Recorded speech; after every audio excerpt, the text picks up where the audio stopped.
მოგესალმებით ზურფასო YouTube-ის მსმენელებო და მაყურებლებო, დაგემოვნეთ ახალი ეპიზოდით. დღევანდელი დროში ვაპირებ ვისაუბრო ამერიკელი მწერლის 1955 წელს დაბადებული ავტორის დინ კუნცის რომანზე სახელწოდებით უცნაური თომასი, რომელიც გამოიცა 2003 წელს და რამოდენიმე წლის წინ ითარგმნა ქართულ ენაზე. წიგნში მოქმედება ხდება კალიფორნიის შტატში, გამოგონილ ქალაქ პიკომუნდოში, რომელიც არის გაშენებული უდაბნოში და რომლის მოსახლეობაც გახლავთ დაახლოებით 40,000 კაცი. და წიგნს ყავს თხრობელი მთავარი პერსონაჟი უცნაური თომასი, უცნაური მისი სახელი არის, ოთ თომასი არის ინგლისურად და ალბათ მშობლები ვერ იფიქრებდნენ, რომ მათი ვაჟი სამომავლოდ მართლაც უცნაური გამოდგებოდა, მას აქვს ნიჭი დაინახოს მიცვალებულები.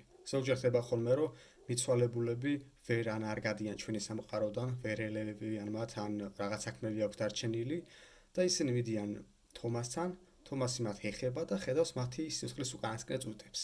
და ზოგჯერ თუ კი ისინი მიცვალებულები მკვლელობის შედეგად არიან გარდაცვლილები, თომასი ხედავს მკვლელის ვინაობას და ამის შემდეგ მიდის ადგილობრივ შერიფთან, რომელმაც მისი ნიჭის შესახებ და ერთად სახავენ გეგმას, როგორ აიყვანონ ეს დამნაშავე, როგორ დაუტკიცოს მან ბრალი და პოლიციელებმა არიციან თომასის ამ ნიჭის შესახებ და ხანდახან ეჩვიანებენ ხოლმე მასა და შერიფზე, რატომ აქვთ მათ ასეთი კარგი ურთიერთობა. შერიფის მეუღლემაც იცის თომასის ამ უცნაური უნარის შესახებ და მათი შვილი არ ყავს და თომასის შვილი უყვართ.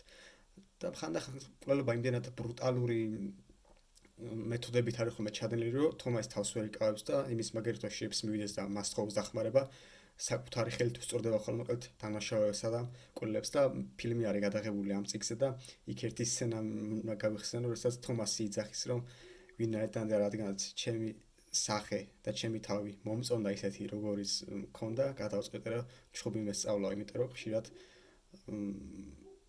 მკვლელთან საუბარი ჩხუბით სრულდება ხოლმე. თომასის სამუცნაური ნიჭის შესახებ იცის შერიფმა, მისმა მეუღლემ, თომასის შეყვარებულმა, სტორმი ლეველინმა, ძალიან საყვარელმა გოგონამ, აგრეთვე მოზი არის დეტექტიური ჟანრის წიგნების ავტორი, რომელსაც ერთ ხელზე აქვს 6 თითი და ყავს კატა, რომელიც ვერ იტანჩვენს თომასს და ოზი სულ ჩასჩიჩნებს ხოლმე თომასს, რომ შენ იმდენად საინტერესო ცხოვრება აქვს, რომ აუცილებლად უნდა წერო მასზე წიგნი, რომელიც ის აუცილებლად იქცევა ბესტსელერად და ძალიან სწრაფად გაიყიდებაო და თომასი სულ ფიქრობს, რომ ერთ დღეს აიღებს კალამს და თავის ცხოვრებაზე მოუხრობს კითხვებს და აგრეთვე მისი უნარის შესახებ იცის იმ რესტორნის დირექტორმა, რომელშიც მუშაობს ნახევარგანაკვეთზე, მზარეული არის იგი და როდესაც მოქმედება იწყება 14 აგვისტოს, მუშაობის პერიოდში რესტორანში შემოვა უცხო კაცი, სოკო კაცი არქმევს მას ჩვენი თომასი, იმიტომ რომ უცნაური ვარცხნილობა აქვს და მას თან შემოყვებიან ბოდიჩები.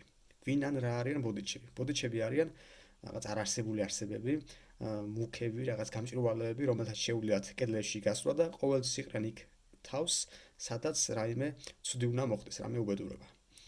და თომასი მიხვდება, რომ ამ სოკო კაცს რაღაც ცუდი აქვს განზრახული. და თავისი დირექტორისგან ითხოვებს მანქანას და ამ კაცს ჩუმად გაყვება, რომ გაიგოს საცხოვროს ვინ არის, რა წარმოადგენს და ბოდიჩებს ერთი საინტერესო ფაქტი უნდა თქვა, რომ მათ თუ გაიგეს, რომ შენ შეგიძლია მათი დანახვა, ისინი აუცილებლად ეცდებიან შენს მოკვლას. მაგალითად, ქუჩაში მისეირნობ, გვერდზე მოდის ტრაილერი, იმ ტრაილერის ბრძოლის სხეულის შეძვრებიან და გადმოახვევინებენ შენსკენ და მიგასრესავენ კედელზე. ჯერ ხო შენ მოკვდები და გაუბედურდები და ცალკე იმ ადამიანის ბრძოლის სიხლესაც გააუბედურებ. მოკლედ ჩვენი თომასი მიაკითხავს ამ კაცს სახლში, ჩაუსახდება და როდესაც კაცი ბობი აღმოჩნდება მის სახელი, ბობი გამოვა სახლიდან გაიმგზავრება სხვაგან, ჩუმად შეიპარება მის სახლში, ეს არაერთხელ უქნია, სახლებში შეპარვა, მანქანის მოპარვა, ეს არის მისი ცხოვრება და შერიფმა რახანიც ეს ყველაფერი მფარველობს, თორემ წინამორბედი შემთხვევაში ალბათ არაერთხელ მოხდებოდა ციხეში. და ბობის კაბინეტში შევა ნახავს, რომ მას კედელზე აქვს გაკრული ცნობილი მკვლელებისა და ტერორისტების პორტრეტები, აი ოსამა ბინ ლადენი და ვიღაცები. და უჯრას რო გამოაღებს, იქ ნახავს გადასაფურს კალენდარს, სადაც არის 14 აგვისტოზე გადაშლილი და რო გადაფურსვლავს 15-ის მაგივრად დახვდება 16. 15 აგვისტო არის ამოხეული. 15 არის ხვალინდელი დღე. ანუ ეს კაცი 15 აგვისტოს მომდევნო დღეს რაღაც უცაპირებს, რაღაც უდე აქვს დაგეგმილი. და ტერორისტების ფოტოები არ გაკრული და ხვდება, რომ ეს კაცს რაღაცა მსგავსი აქტი აქვს ჩაფიქრებული და ტერორისტული აქტი ტერორისტ აქტს მარტო ერთი ადამიანი ვერ ჩაიდენს, მას აუცილებლად ეყონება თანამზრახველები და თომასმა უნდა გამოავლინოს ისინი და უნდა გაარკვიოს საჭი რა მოხდეს ეს საშინელი აქტი.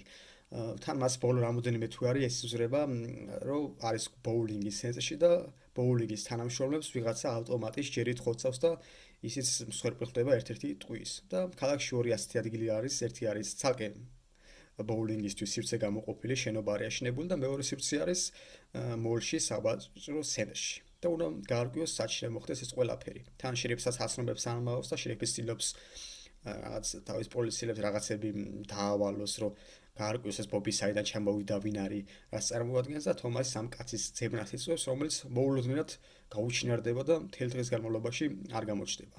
მოკლედ ძალიან საინტერესო წიგნი არის, მეც არაფერს არ ვიტყვი, ერთ ვიტყვი, რომ იქ საბოლოოდ სევდიანი დასასრული და როგორც თავი პერსონაჟს არ უნდა რაღაცა დაიჯეროს, ისე არ გვინდა ჩვენს ის დავიჯეროთ და ალბათ ცრემლის გარეშე ძნელი იქნება ამ წიგნის წაკითხვის დასრულება. 2013 წელს მასზე გამოვიდა ფილმი, წიგნს თლად ვერ მიყვება.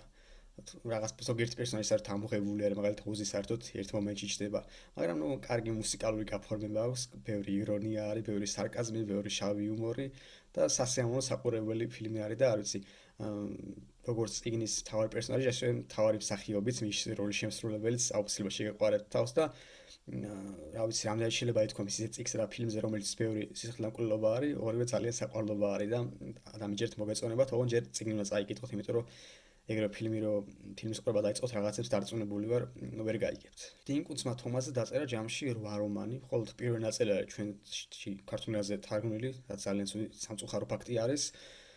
ზოგადად დიდი ხანია ეს კაცი რაც წიგნებს წერს 68 წლიდან ჯერ დაიწყო სამეცნიერო ფანტასტიკის ჟანრში მოღვაწეობა, შემდეგ ამას შეურია ჰორორი, მისტიკა, სერიული კვლევები, თრილერები და თუ არ ვცდები 400 მილიონზე მეტი ეგზემპლარი აქვს დღეისთვის ამ ავტორს გაყიდული საკმაოდ შემოსავლიანი მწერალი გახლავთ და იმედია როგორც წიგნის წიგნები თარგმნება ჩვენ ენაზე, ამ კაცის წიგნების სერვერსაც დაიწყებენ ქართული გამომცემლობები. ამ ერთი წიგნითაც კი ხვდები თუ რაოდენ ნიჭიერ ავტორთან გვაქვს ჩვენ საქმე. და სიამოვნებით წავიკითხავდი მას თითოეულ რომანს თუ გვიქნება ჩვენ ამის საშუალება ქართულ ენაზე. დღეისთვის კი მგონი საკმარისი იყო, პატარა ვიდეო გამოვიდა.